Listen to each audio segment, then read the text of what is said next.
A game about an assassin coffee bean just landed at number 25 on Steam's top sellers, ahead of games with 100 times the budget.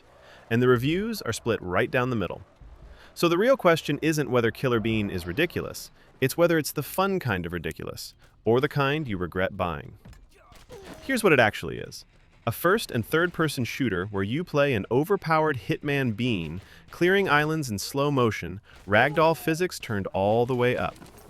Outside the campaign, there's a wave-based arena, and, no joke, a whole mode about shutting down dance parties that won't let you sleep.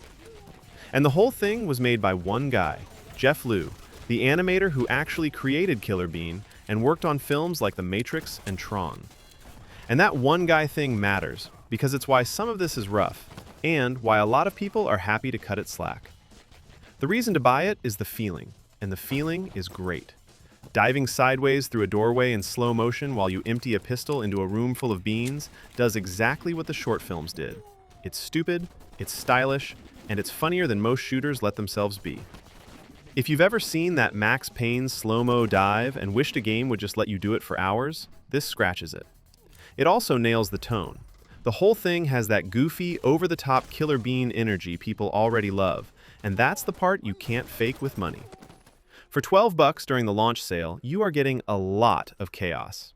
By the way, if you'd rather hear this kind of thing before you spend money, subscribing's the easiest way to help the channel. Okay, this is where it really comes down to taste, and it starts with how easy it is. The game is easy, and not by accident.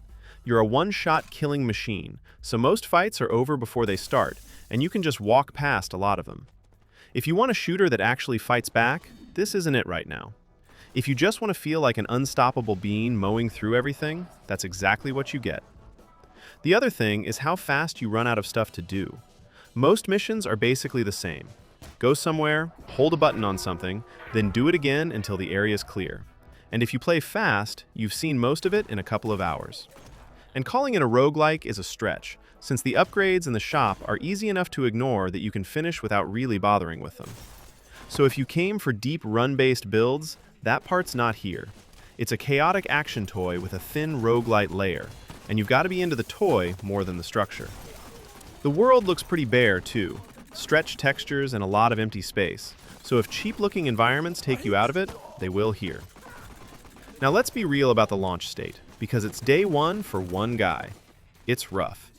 Performance needs work, with heavy pop-in even on high settings and some stutter when you aim, and you'll hit the odd mission or tutorial that just breaks. None of it is subtle, and you should know it's there before you spend anything. But it's also exactly what you'd expect from one person putting it into early access to fix this kind of stuff, with updates promised every couple of months.